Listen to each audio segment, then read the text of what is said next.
Oh.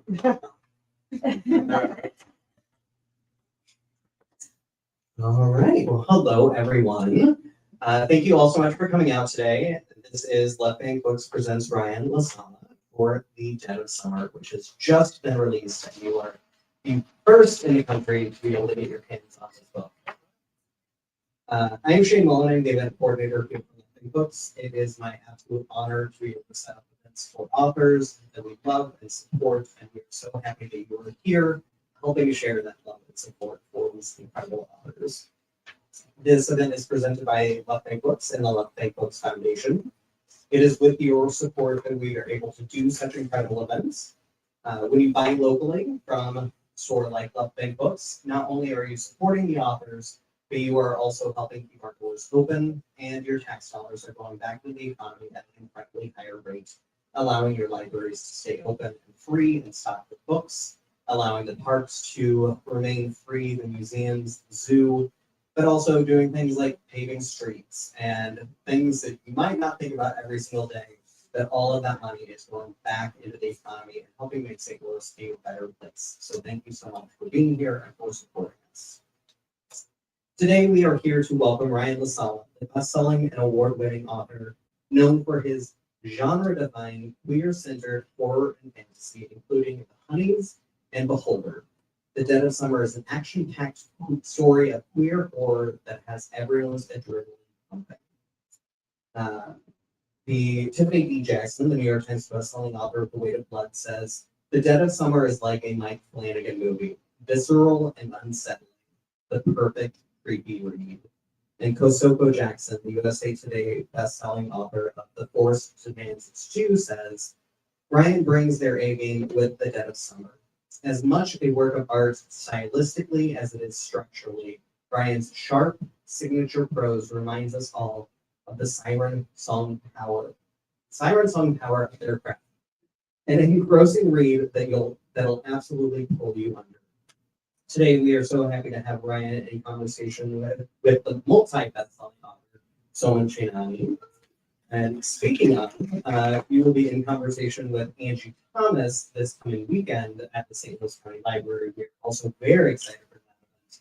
And we have upcoming Tower Grove Pride, which might be of interest to you. One of the authors that we are is Victoria Kavek, whose book Dear Reader, an immersive literary journey through Taylor Swift's lyrics.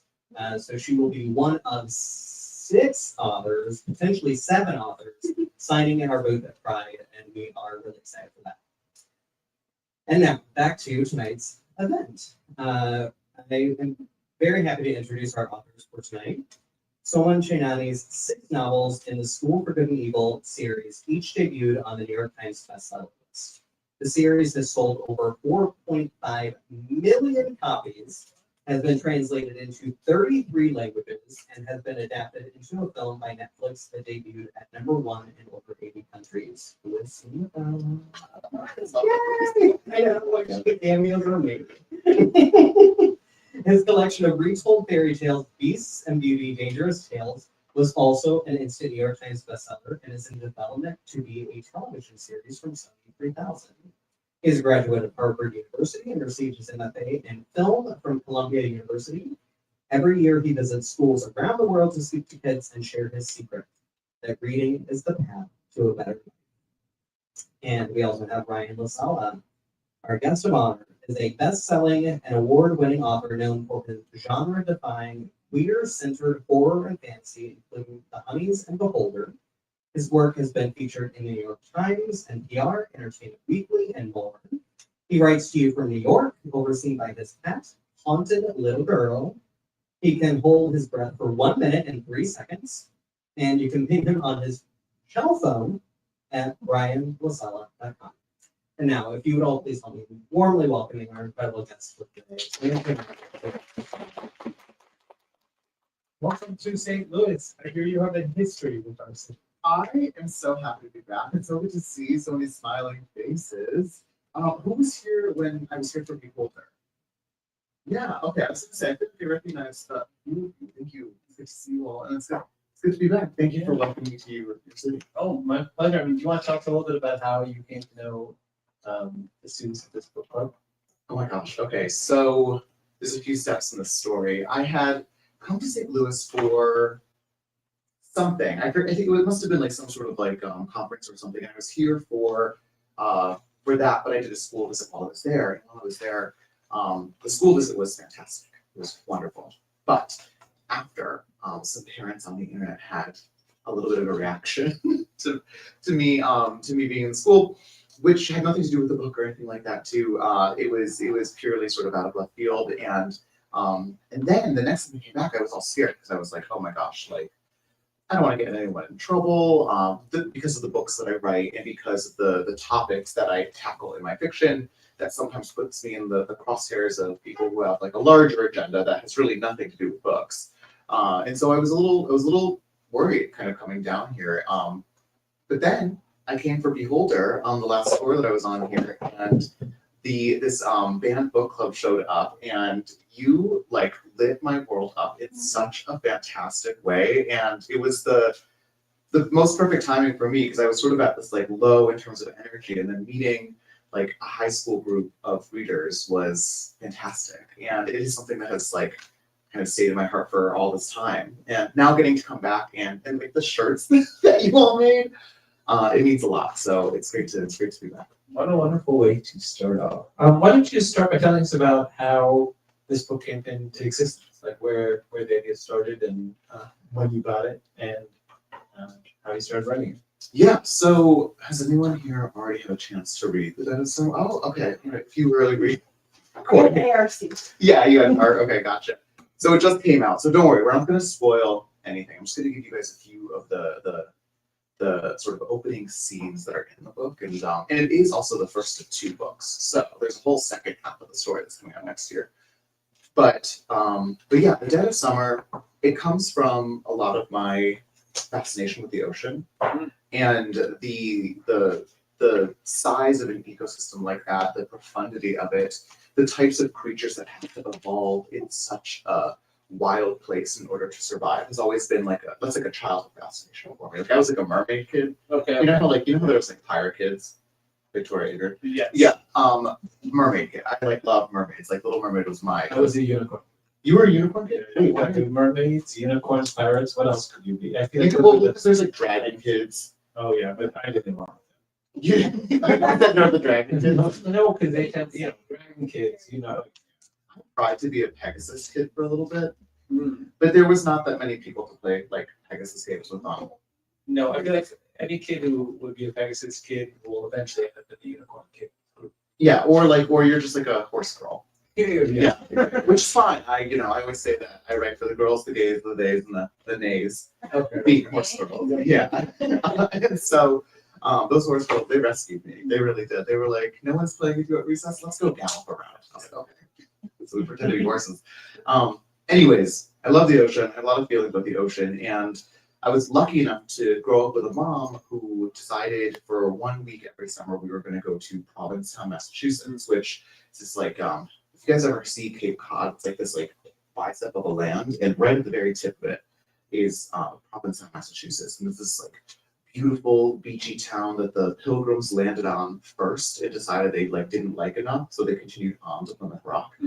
So that's like claim to fame. But ever since then, it's been sort of like an artist colony, and it's like full of like queer families. It's like a super diverse place, and going there, I was like, oh, someday I want to write a book sort of set in a place like this. So The Dead of Summer takes a lot of inspiration from this beachy town, but in this version of it, there is a horrific secret hiding beneath the waves that the main character, Ollie, thinks is connected to a bunch of sicknesses that are sort of spreading throughout his community, and including his mother. And so in an effort to sort of figure out what is going on in this town, he's trying to piece together clues, but then there's a horrific storm, and up from the ocean washes some of these answers. Okay. And then it's up to Ollie to sort of piece together everything during this catastrophe.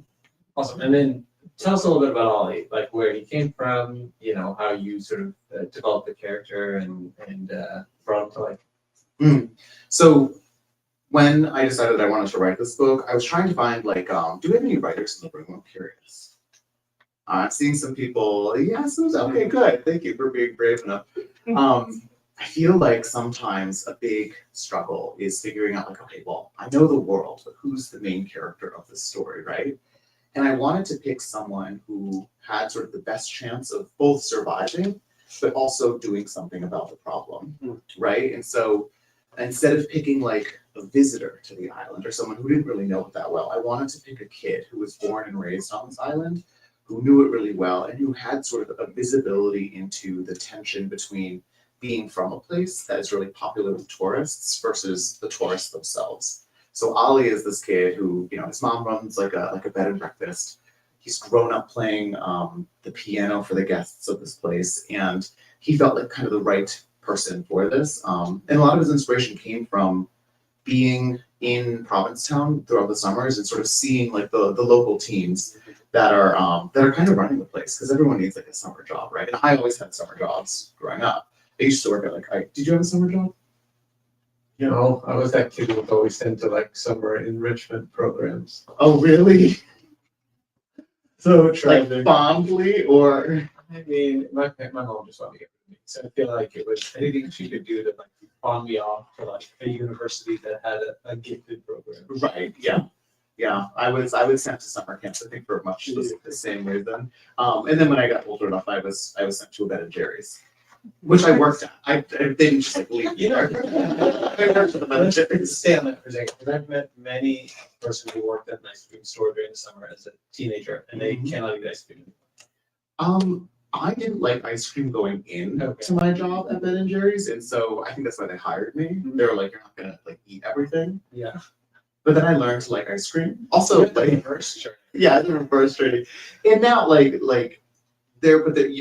Like, if I walk into a Ben and Jerry's, I have sort of these like sensory traumatic Yes. flashbacks to like the smell of a waffle cone. It's the smell, Like, I smell. get that feeling, like I just hear it over and over. Like if someone doesn't like ice cream, I'm always like, "You work in an ice cream store," and they always say it. Indeed. When one of the times that I was in Provincetown, actually, here's the real origin story for Ali, the main character. When I was in Provincetown, like a few years ago, it's like this like beachy town. We were staying at a house out in the dunes, and P-Town during the winter doesn't have like a ton of places to eat like late at night. But there is one pizza place that stays open late, and late for like this Cape Cod town is like 1 a.m. We just got back to the house and we called this place and we were like, "Will you please deliver like pizzas to us? We're like trapped in the dunes. We don't have a car." And they don't. Famously, they do not deliver. But like the teens that like run this place, like they picked up. And me dealing with a lot of teenagers, I was like, "Hey, for the right amount of money, cash money, would you just take like whatever is left over in the shop after you close out the register?" Because again, I've like worked many summer jobs, and I'm like, it's where you're gonna throw it anyways. If you're heading like past this place on the highway, like, would you just like pull over and like throw a pizza at me? Yeah. And they were like, "Sure, okay, sure." So in the dead of night, it's like storming outside. I run out with like, you know, flip flops on into the winter night, and headlights are just shining at me from like this like dark road. And I'm hoping that it's a pizza delivery, but it could just be like a serial killer. And out gets like these like two teenagers, and like the kids are like they're cracking up too. Like they're like this is so ridiculous. Who is this like man running around in the woods asking for pizza? And it was me. It was me. And so I accept the pizzas. We never agree on the price. I just hand them a fistful of like cash that we scrounged up and like one TJ Maxx gift card. And they took it and they vanished into the night. And walking back with these like pizzas under my arm to like my friends, I was like, "Oh, those are the main characters. Those are the kids that I want to write about." And so that's why Ali in the story and his two friends, Bastion and Lisa, like they work at a restaurant called Pizza Monster. And like we've like made t-shirts about this and all that. And so yeah, those are the three sort of like kids at the heart of the novel. That's awesome. I love I feel like those kind of formative moments of when you're a kid or a teenager. How old were you when this happened? So the whole pizza situation was like maybe 3 years ago. Oh, Yeah, that was not formative. That was like me as like a 27-year-old. Yeah. But yes, then you can see it from the other side. I've been on the other side of it, like working in like catering and stuff like that. I've been the kid dealing with the adult. But for the teenagers, I feel like it's such a great story on the other side of it that they wouldn't, in the middle of this store come out and like deliver pizza. Yeah, they made like $60 off of like a pepperoni pizza. It's a great deal. 2 pepperoni pizzas. Did you have the whole story before you started, or was it, you had the character, you had a sense of where to go from it? How did the whole thing actually come along? So I'm an outlier. I like to plan pretty thoroughly when it comes to what I'm trying to write. That has usually worked for me in this book. For whatever reason, it like didn't. Okay. It's the first book that I've ever had to like rewrite from scratch. Okay. And that was a bit of a struggle. But with like this particular book, so in it you follow Ollie as he's trying to prevent this catastrophe, but at the same time you're reading the notes of a scientist 3 weeks in the future who is trying to piece together Ollie's story forensically. Okay. Because they're convinced that like Ollie has survived, and more so that somewhere in Ollie's journey is the key to figuring out what exactly happened on this island and how to stop it from spreading to the rest of the world. And so there's a timeline jump between the two like stories. And so figuring out how to strategically interlock both the like firsthand narrative of catastrophe that happens like the day of with a scientist in the future who's like trying to put this all back together, that I wanted to get down ahead of time. And it took a lot of experimentation, and like I had to sort of challenge myself to write in a new way because I've just never done that before. Yeah. That's what I was asking you. It's just looking at your work as a whole. Which number novel is this? This is 5. So this is 5. So in those 5, do you see like seeds of this book anywhere else? Like, do you see how you got to this one for number 1? That's a great question. I think that, I mean, I'm not sure how this sort of maps for other writers, but because I have never written a series, every book is sort of a new opportunity to invent myself as a writer. Because I sort of understand that it's like an introduction for the reader, and many readers find me through like, various different stories. And so I try to keep it pretty fresh. And as a result, though, I feel like my bookshelf of my works is like kind of a little all over the place in terms of like genre and style. But I do think that like the historians in the future, if they were to sit down and like study the Ryan Sala catalog, like, I mean, first of all, how flattering that how grand of me to assume this. Like, Was doing a college thesis on you? right, exactly. I think that they would be able to see sort of the initial kernels of what I now write. And I think that they would notice that like even my very first novel, Reverie, it's a fantasy novel, but there is quite a bit of like horror in it within like the types of monsters, the like decisions the characters have to make. It's not horrific because it's not like super scary, but like I've always had a real fascination with monsters, especially monsters that are very beautiful and sort of like disarmingly beautiful. And that has been a theme in a lot of my work. Can you think of one in culture that kind of inspired you, like from an early age? Do you know what I mean? Like a beautiful. Okay, so I would actually, so unicorns are a good example of this. Like if you look at like unicorns are said to be like so utterly unbelievably beautiful, but all of the like lore surrounding them is so scary, and they're being hunted. And like, do you remember like the last unicorn, that animated film? Yes, I just vaguely because I saw it, I guess, when I was a kid. Same, and I remember watching that, and it's, you'll never guess, it's about the last unicorn. And you don't have to go look this up, but it's a very beautiful movie. But like, this poor unicorn really goes through hell trying to survive, and like that kind of mixture of like classic beauty applied to like high tension is something that I've always really loved. In terms of horror, is it a genre that you still gravitate towards? Like, do you like to read it? Do you like to watch it? The irony for me is that even though I write horror, I'm like a huge scaredy cat. Same here, but I think that tends to lend itself to good horror writing because you're not desensitized and you probably feel it, Yeah, I think so. I think a big part of why I write the books that I write and why I like to focus on like darker themes is because I like to talk to myself about what scares me. It's how I sort of figure out my way through my own fears. Many of my horror novels sort of also can be traced back to like a grief in my own life or circumstances, personal circumstances that I just needed like a friend to talk to about. And I'm a person who something will scare me until I can sort of find the words to describe it or capture it. And so like this book, for instance, is a lot of my fears about contagion and catastrophe and like invasions that I finally kind of got to write out finally. I think also what's interesting is this idea of, anxiety and being able to bring it out in a genre. I think will appeal especially to, the kids in the audience, because I feel like all of us these days, I was thinking about this yesterday, that I just feel like 10 years ago, did I walk around like with this pit of anxiety that like the world was falling, like caving in. Oh, I right. don't remember having that feeling. Are So we just getting old? Is that what happened? I don't think so. I feel like it's a unique feeling of this particular moment that everyone's learning to deal with.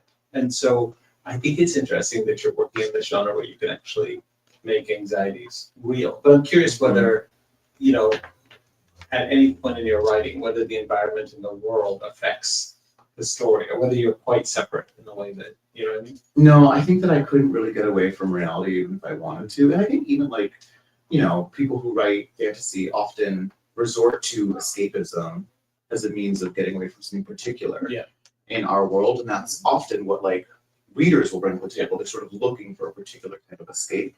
So even your fantasy is an inversion of something in the real Yes. world, right? Okay. So I feel like reality ultimately either is already in the writing or is the reason that we sort of escape into the writing. And I know a big part of why I wrote a book about contagion. We all as like a society have gone through the sort of mass trauma of watching a pandemic sort of rise up and shut everything down. And that was scary. I was an adult for that, and it was terrifying. I was like inside, I was alone for, a year, and luckily I was in a place like New York City where like there are people out and about too, but I remember sort of feeling like I had a front row seat to kind of the worst show on earth, watching all of the little decisions or indecisions that happened along the way to turn the world sort of inside out as a result of this like health crisis, which like could have been circumvented if like we just stayed inside, right? In this book, Ollie knows that something is wrong. He sees a few signs of something spreading. It's a sort of like supernatural, beautiful. If you've seen the cover, you see like the coral sort of growing out of that person. So you can imagine something born of the sea might sort of look really interesting, but really uncanny and alien. And Ollie has sort of seen versions of it in his town at this point.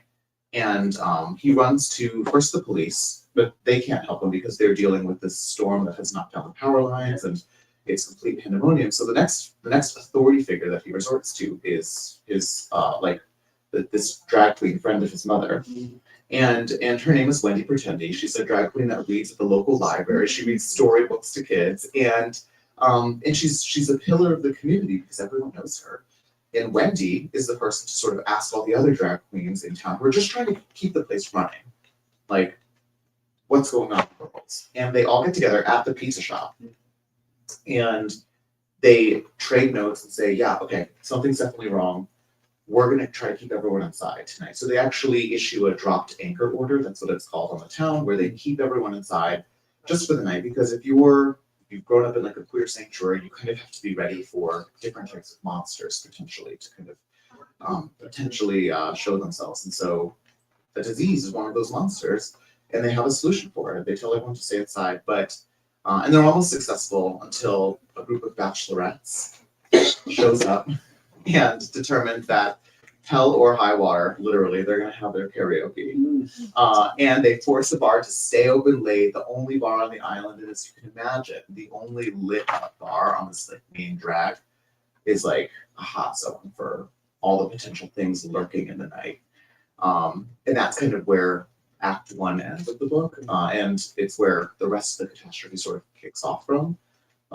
Because that's my version of sort of looking at like decision making for public health that is meant to benefit everybody, but is oftentimes spoiled by like the selfish and entitled actions of a few. But you also bring into, you have your thriller elements and horror elements and the anxiety, but there's also a lot of humor. Like I just feel like you just instinctively build that in. Is it a conscious process of trying to make scenes not too scary, or is it just humor just gets layered in naturally as you're going along? Do you know what I mean? Like, is it a conscious part of the genre? I feel like I can ask you the same thing. Because you are someone who has both sides of it, right? Like you are this like hyper intelligent writer, but you also are like a showman. You put on a good show. I just feel like if you're writing for teenagers, Yeah. everything ends up being funny. Like even if you're facing death or like something breaks the mold, like there's impossible to stay serious. And I think because you and I just kept the teenage parts of ourselves long enough to continue to write, but Mhm. I just feel like there's only you could be serious to a point, and then at some point you're gonna find the gallows humor in it. You know, it's just part of being a teenager, I think. I also think, yeah, I think that part of my durability as a person is like, I think of this like, do we have any like science kids in the room? Yes. Okay, I'm like a science kid first and foremost. Um, and and usually the property of elasticity is what gives something durability because it can take a hit. And I was a kid that could take a hit, right? Like I was like fighting a lot as a little gay child, and so I learned how to like laugh and cry at the same time. The book, the very first line of the book is something along the lines like I'm not gonna get it wrong now, but it's like be careful not to like smile so big that you end up with tears in your teeth, right? Like it's this idea that oftentimes like joy and tragedy have to be commingled because that's what a life sort of asks of you. And I have had many experiences. I feel like the only way that I've kind of managed to get through them is by allowing myself to laugh at things that were kind of funny or inappropriate at the time. And I think a lot of like I think it's a kind of a queer sensibility too. Like the gallows humor of it, the ability to kind of like laugh through the pain. Like I think that's kind of what has allowed many communities to see their way to the end of long tragedy. And it's funny because I feel like that's part of the thing that we're all facing kind of now. Yeah. And the anxiety is like somehow everything feels so serious. Yeah. That somehow like laughing feels not like an escape, but like an excuse. Like some, you know, so I feel like it's an interesting I think thing that's important to, as an author, teenagers reconnect to the ability to have those two things at once, have the horror and still love. And like things are silly. Like even like, I wanted, at least within like my writing, I want it to be exciting. I want there to be like a campiness, you know, like I want there to be a you know, drag queen holding drag queen story hour at the end of the world, right? Like because there's an automatic campiness and like hilarity in just that image. And if I can find a way to like pull it off in terms of like a plot and sort of the gimmick of it, then that to me is like a major accomplishment. Because no one wants to read about some kid hiding in an attic for like 4 months, right? Like, no, we're gonna read about Ollie, you know, trying to put on a sing along with a bunch of zombies. Well, because I also feel like that's what would happen. Like if the world was coming to an end and we were on TikTok, it would be teenagers making fun of it. And it is. It's all you making jokes and doing like dances and all things are like it's like a Jack in the Box burning in the background. It's like so. I appreciate that. And I appreciate it. Yeah. And yeah, so I think it's interesting that I feel what I was thinking, you know, on the way over here is that your sense of humor, the extremes of it, and also mixed with horror, almost feels like the voice of this particular generation. You know, which is why I'm not surprised to see an entire book club here. With like glow in the dark tentacles on. That's just so cool. You're gonna find me at my hotel tonight, like turning the lights on and off over and over. You're gonna be like, sir, you need to go to bed. 3 a.m. You're keeping everyone awake. When you meet teenagers and spend time with them, like, forget writing advice. Do you ever have like general advice for them? Like what do you tell them? Honestly, usually I ask them for like anime recommendations or like video game recommendations or like music recommendations because I feel like I'm most often in the position of like chatting with like a group like a book club when I'm on book tour. And I'm on book tour usually after I've spent the past year hiding from the world, writing whatever that book is. So I'm like starved for information. What are we talking about these days? Like, what are we doing? But if asked for advice, I think a bit of advice that I kind of wish that I got when I was a teenager. And some backstory here, I started my very first book when I was 17 years old. So maybe your age. And I started it at my school library because my English teacher told me that she was quoting Toni Morrison, but she said, if there's a book that you want to read, but it hasn't been written yet, then you must write it. Must, the word must in there. And I took that seriously. I was like, oh yeah, I have not read a book that really feels relevant to me, or I've never seen a character like me in like a fantasy novel. So I started writing my own, and it took a really long time, but that's eventually turned into like the career that I now have. But I think part of like the correction I now sort of want to issue as advice is that like as a teenager, you're told time and time again that like, oh, you've got time. You don't like if you don't know what you want to do, like you've got time to figure it out. And that is true. That is absolutely true. But if you feel called to something and if you feel excited about a dream, and if you just like wake up and go to bed with that same thought rattling around in your head, it is okay to take that seriously. It is okay to give your dreams the dignity of your best effort. Yeah. And like, thank you. And like I had a lot of diversion on my path to being a writer. I went to school for neuroscience, and then I switched like out of that into something else, and then I worked in tech for a little bit. And I love all the versions of myself I've gotten to be, and those have all come in really handy because it helped me survive long enough to kind of see my dreams come true. So I don't know that I would change anything in particular, but I didn't have a lot of confidence in my writing for like 10 years between like when I was a high schooler and eventually when I decided to like really give it a go. Yeah. And so now I try to kind of turn that around and say like, yeah, you might have exactly what you need right now. Yeah. On that note, why don't we take some questions from Yeah. Do you guys have any questions? Jason? And, surely. Yeah. No one wants to look at me. Look, I'll close my eyes. All right, you guys can. I'm just gonna randomly. Or I'll just toss the microphone. Ask anything you want. Don't be shy. It's just you guys mostly. So it's in front of you. Yeah. Okay. Brave soul right here. What's your name? My name's Jill Kevin. Nice to meet you. I was here for like the beholder thing. I'm still crying after that. I'm so sorry. I was gonna, because I don't really have any questions. I just really want to read this book. But I was wondering if you're taking any recommendations. Ooh, so okay.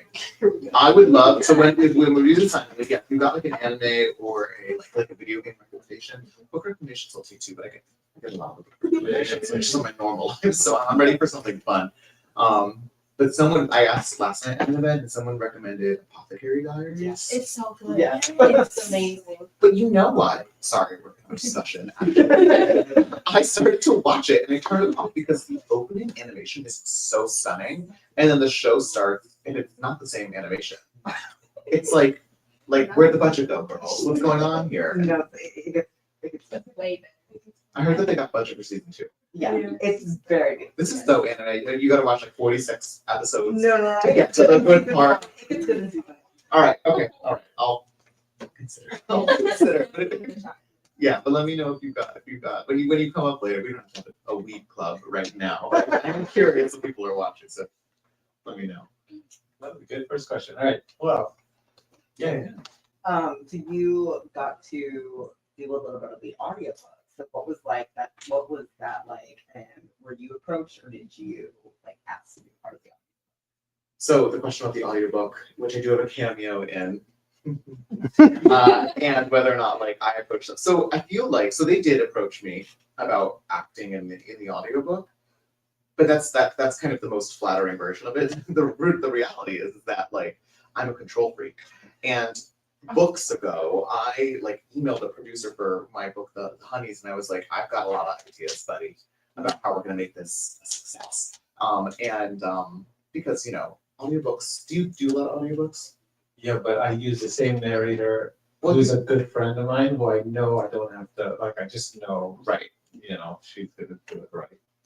Which is smart, but not everyone has like such a dependable source. Yeah. But in New York, I feel like everyone has actor friends. If you just find the one actor friend you can control. No, exactly. I had a narrator from like one of my earlier books that I really liked, so I like got him into the auditions and like made sure that like he got a spot. And then for like the Honeys, I was like, oh, like in a book about bees, it would be cool if we had like some sound effects, right? Like bees famously buzz, or so I've heard. And I was like, oh, it'd be cool. And so we did all this stuff, and then that book ended up winning the Odyssey Award for like audiobooks, which is like the like top prize for audiobooks.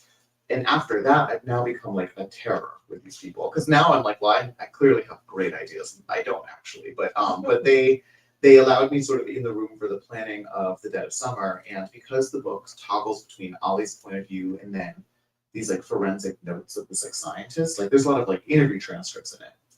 And their idea actually was like, oh, what if we took these interviews instead of like it being a transcript being read, but if we just like did the interview.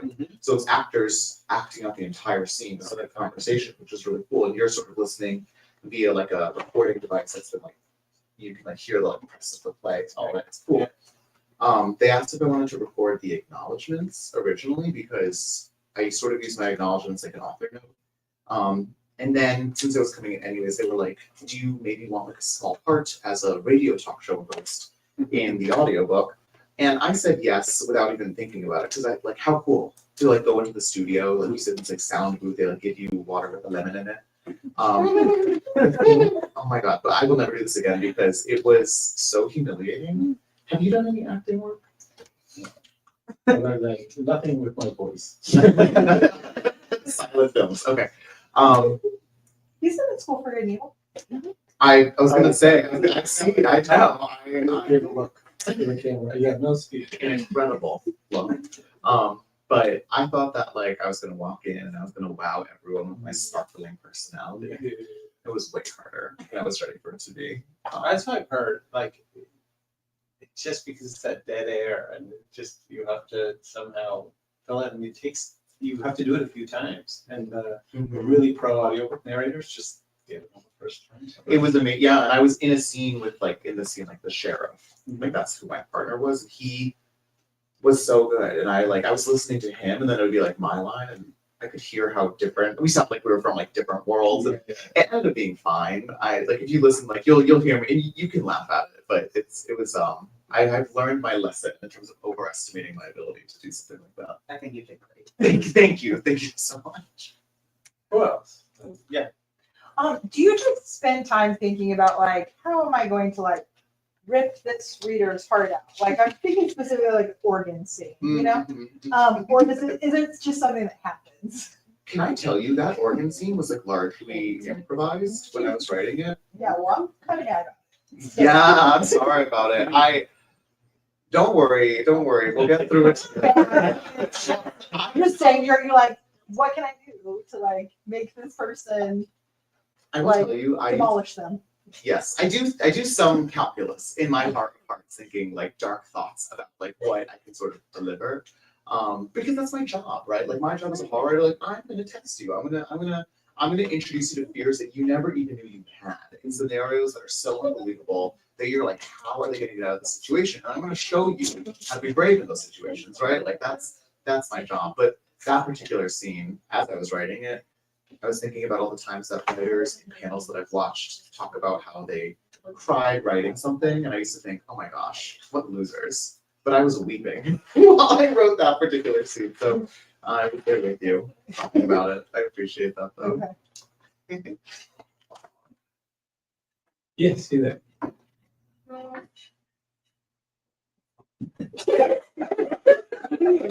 That kind of scared me watching the house and around you.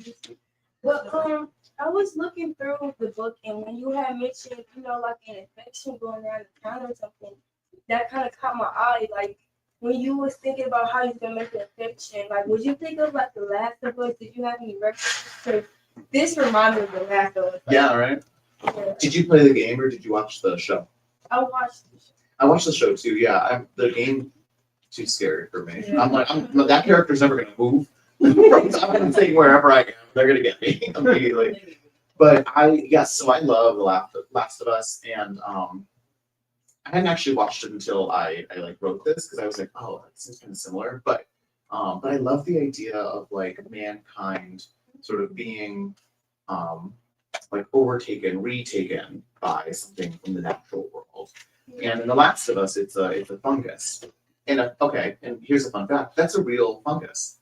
It's called a cordyceps, and it's like a very real thing that exists in the world. But it doesn't affect humans; it infects ants. Ants. Yeah. Okay. So yeah, you probably raised your hand. Science kid over there. Yeah. Exactly. And so I wanted to take a version of that, sort of an aquatic version of that and introduce it into like a beachy ecosystem. And there's a lot of stuff that's in the book that like will feel fantastical, but are real things from like marine biology. So like, you know, while they're not like real world versions of like, you know, people with barnacles growing on their skin and things like that. A lot of the adaptations that like I sort of picked from are things that I actually found in my own research looking at like organisms from like the deep sea.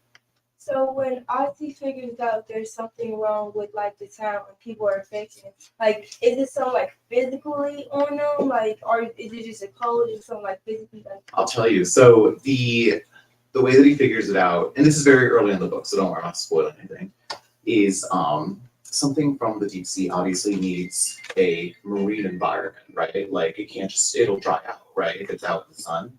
And so the first sort of symptom that happens is that all the people that begin to get infected have, they start to drown from the inside out. All of their body fluids start to congeal. And it turns into these sort of like iridescent weeping tears that kind of like push out of their eyeballs. And that's why the creatures, they get called weepers in the book, because the very first symptom is sort of this like ecstatic sort of visual of bridesmaids in this book that are like weeping these like kind of oversized anime style tears. And that's the very first symptom, but then it sort of goes from there. It's real gross. I'm so sorry. That's why I gave some goo earlier. Some slime. Yeah. Very slimy book. it's like stages. Yeah, it like you have to read, but it evolves over time, sort of builds upon itself. Like, Well, okay, wait. You know what? You've seen The Last of Us? You know how those things, like, they start out kind of human, like as clickers, and then they sort of grows and grows and grows upon them? I think that was the last thing probably. It's really ugly. I'm sorry. I'm not related to them. You're like, sir, I'm so sorry. They're really ugly. They're like, I used to like stop watching it and like turn on Family Guy or something. I can't. I'm the same way. I watch everything through my hands. I'm like, that's so gross. And then I go and look it up later on like Wikipedia. Yeah, constantly. Because they explode also. I don't think mine explode. But I can add that into the sequel. No. Okay, gotcha. I'll take the note. Who else has a question? This is your chance. You guys got any writer questions? I have questions. Yeah, I'm back again. Yeah. What's your name? Anaya. Nice to meet you, Naya. Hi. So, this whole road run up. But, when I always thought about this, when writing a book, like, so do you write it on computer or do you, like, what's your process of writing a book? Interesting. I do everything on computer, but I don't do it in like Microsoft Word. I just open like a notes document, like a text edit document, and I just kind of fool around in there. And it doesn't go into Microsoft Word until I have like a chapter that's like ready. Do you draft in Word? Yeah. Really? Yeah. No, I don't. I do everything in text edit and then move it to Word. Text edit. That's wild. I know, because it makes it feel very unserious. I need it to feel like not work. Yeah. No, that does make Makes it sense. just kind of like doable. So when you send it to your editor, do you like export it from text edit? Yeah. Then as soon as the chapter's like good in text edit, then I move it into Microsoft Word. Interesting. So by the time it gets to Microsoft Word, it's like 80% ready. Really? Yeah. Whoa, that's cool. Yeah. I will like dream by hand. So I tend to have like notebooks for each of my books that are dedicated specifically to like ideas or thoughts around that particular book. So and I'm usually working on like 3 or 4 different ideas at a time. So I'll have them like on my desk and I'll pluck it up if I think of something. So I'll start by hand because that feels, I don't know, I feel like an old school ethnographer, right? Like writing down these notes. And then I use a program on my computer for the actual drafting process. And then eventually the whole industry uses Microsoft Word. So the very program you're writing your papers on in school. They're not using Microsoft Word. What are you guys using? Google Docs. Oh, really? Teenagers don't know what Microsoft Word is. And they shouldn't. Thank goodness. Not for the ChatGPT part. Don't do that. Oh, yeah, I use ChatGPT. What? So You're like, I've got something I want to say. Let's hear yeah, it. because well, I want to see about the details that you did, the title and with the title. I love the details, and I love what I'm seeing on the art, Mm. the colors on it. Like I'm so impressed. I was like, oh, I hope I can do something like that because this guy is super creative, and I want to be like that. Do you mean like in the design side? Yes, of the things? design, the fire. Okay, good. You should become a book designer because no, seriously, I have some say when it comes to the designs, but really like the genius there is the designer that works at my publisher who sort of sits down with me and we have a conversation around like kind of the vision for it, and she dreams up all sorts of things. She's responsible not just for the cover, but also like all of the interior formatting, like things you wouldn't even think like you would need a designer for. Like she's thought about everything. And there's there's a map in this book, but the map I drew and then she like redrew in order to like make it book worthy. Yeah, and so so you can see the map, which is cool. I like kind of the idea that you don't have to be just one thing. So like I write, but I also draw and stuff. But she's the one that kind of made it look as good as it looks. So I owe her a lot. She's really, really amazing. Thank you, Maeve, wherever you are. That's all I do, you know. Thank you. I'll take it. I mean, the thing is, people are like, "Oh, the book cover's so good." Like, they pay me the compliment, but I could like, I don't have to be modest about it because I can be like, "Yeah, it's amazing. I had nothing to do with it." Like, that was another person. So yeah, but I'll pass along the compliment. She'll appreciate it. Oh, you Yeah. welcome. Any other questions? Are you okay? Yeah. What is your favorite book that you wrote? What is my favorite book that I wrote?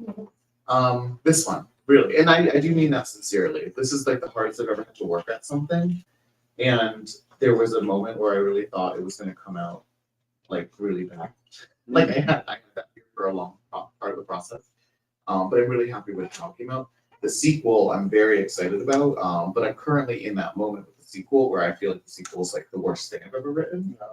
And I'm having a hard time like seeing through to the end. And so actually getting to like talk about the first book has given me a lot of ideas and insights into like how to fix the second one. This the swamp. Oh, what was the question? Was Favorite book that you've ever written? You know, because I wrote School for Evil for 11 and a half years, right? So to me, that's all one book. Even though it's 6 books, 2 prequels, 1 handbook, you know, it's all one. Like to me, that just was one book. So the book I have coming in May, Young World, is like my second book. So I feel like I've only really written 2 books. And I'm hoping this will turn into something I can write for 10 years. Do you want to tell them about Young World a little bit? Yeah. I mean, because I'm like selfishly curious. Okay, so Young World came out of my feeling that the Constitution says you have to be 35 to run for president, and I think that's incorrect. I think it violates equal protection, and if someone actually sued and went to the Supreme Court, they'd have to overturn it, and people under 35 could run for president. So this is how the book starts. A kid makes this argument on TikTok. Everyone starts writing him in for president. And he screws with the election and the Supreme Court ends up putting him in. And just as they're about to impeach him and get rid of him, 8 other governments are on the roll for teenagers. And so you have 8 of the world's biggest countries run by teenagers, and this is by page 20. And then it's about what happens. And there's a murder of one of the leaders, and the American president is the suspect, and then everything sort of goes haywire. The crazy part about the book is... Wait, we haven't got to the crazy part yet. Like there's a teenager as president and 8 other governments. We Is someone describe murdered? the way the genre, according to the publisher, is a sexy geopolitical romantic thriller murder mystery. Love that. Love it. So, but the crazy part about the book is it's done as a diary. So it's his diary, the president's diary of everything that's happening as he's accused of murder and running this revolution and everything that's happening. And it's everything he's clipping into the diary. So there's 200 pieces of art in the book, 200 pages of art, in addition to the book itself, and it's all in color. So you open it and it's like the book's in color. It's like neon color. So it took 4 years to do, which is, you know, but it's like, I felt like if I was going to do another, I was either going to write School for the Evil for the rest of my life, Mhm. or do something else, and if I was gonna do something else, it better be down. It is so different too. It's so different, so like, Yeah. it needed to work, so anyway. We just revealed the cover yesterday, which is why we were talking about it. Which you'll see on my Instagram, but, yeah, that's, so, I think that's what I've been doing the last 4 years. But it's interesting to think about the idea of what your favorite book is, because I think in your case, you've done 5 that are They're so individual different, stories, so you've had that experience, and it took me 12 years into my career to finally have the experience of writing something totally new. And I was like, how do people do this with every book? It's It's awful. Yeah. It took me 4 years to actually finish one. So the idea that someone can do it, like, how long did this one take you? Come on. It took you a month? Month now. And then, well, then I had to rewrite it, which took another month. 2 months? We'll round up to 3. Mine was 4 years. It Really? was 4 years. I think that's by the way, I do not like, everyone writes different speeds. You can see that here. I don't recommend writing as fast as I do. That's not, it's something that I would actually love more time to do. It's just the way But that it's great that you can just get in the flow and go. I feel like I could crawl under the bed and Yeah, you- it was something to make it work, and then somehow it ends up after years of being there. But I think also the other thing is when this is your first time doing a series. Yeah. Okay, so with the series, you're under the gun. They put you under pressure. That's very true. And so you just are, it's almost like for TV, you're just constantly working. And so I think when you finally get to do something new, sometimes it's nice to take a breath and be like, truly, let's see what happens. That's how I feel now though, because I just turned in the sequel like 2 days ago, right before tour. Like, because I had to get it to my editor so that I could focus on like being present and not be working. Yeah. And also so that I didn't hold up the production of the rest of it, because they need to edit, they need to like print the book, right? So like I just turned it in, but now I'm like out of books on contract, and so I'm for the first time like, oh, what do I do next? And I haven't had this particular moment for a few years, right? Because I was working on like these 2 books, and so I'm kind of hoping that I can take a little bit of time to like really develop something. And I get why people now are like, I used to always think when I was a newer writer that like, no, I always need something on contract. I need to like sell a proposal, yada, yada, yada. But now I feel like creatively I kind of would like a little bit more time to like disappear into something and then reveal it. It's such a delicate balance of whether to when to show something, when to get the contract as a writer, when to commit, it's difficult. Yeah, but yeah, I think, well, because with Young World, I wrote the first 50 pages with the art, showed it to my publisher, and they were like, we don't understand. What Is it for your Substacks about? Yeah, I so saw they were like, you want to not write a fairy tale. You want to write something not for your audience, and you want it to be in color, and you want it to be about politics, and you want it to have art. Right? They were just like, Who are you? We're just, Like, what happened to We're it? not into this idea at all. They were just like that. So that's where, originally I was thinking I just keep writing and put it like self-publish it or something. But I think that's the thing is like when you have if you're not on contract and you have an idea, as long as you're super passionate about it, you're like, come hell or high water, I don't care what's gonna happen, this book's gonna exist. Yeah. And that's the same for all of you out there. If you have an idea and you're just like, I don't care if people want it or not want it, I'm gonna find a way to make it happen. Yeah, I think that it's a great sense to have. And also when you have moments of sort of the desert of potential that can sometimes surround you, right? When like there's no one but you cheerleading you. Yeah. You want to be able to turn to your reflection and be like, well, I'm really excited about this, right? Like you've got to be the very first Also, person. revenge is an amazing. Oh my gosh, spite. So much of my career I've got purely because people told me not to do something, and I thought I'm going to do it anyway. It's part of the fun. It's part of the fun. All right, well, let's get you guys signing so Yeah. that you can, because at 5:30 they're gonna move out of the space, so I wanna make sure Ryan has enough time with all of you. Thank you. Thank you so much. My pleasure. It was so nice to meet all of you, and I'm so glad you're gonna get to spend some more time now with Ryan as he signs your book. So we'll turn it back over for our booksellers to tell you how to line up.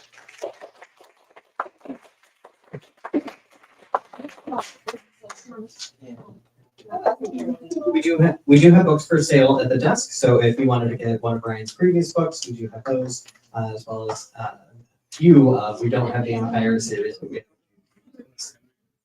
But thank you all so much for coming, and we will organize the signing line kind of up here at the front. Yeah. And I will be doing it. Thank you so much.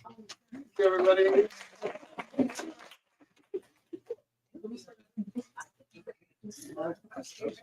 So interesting. Yeah.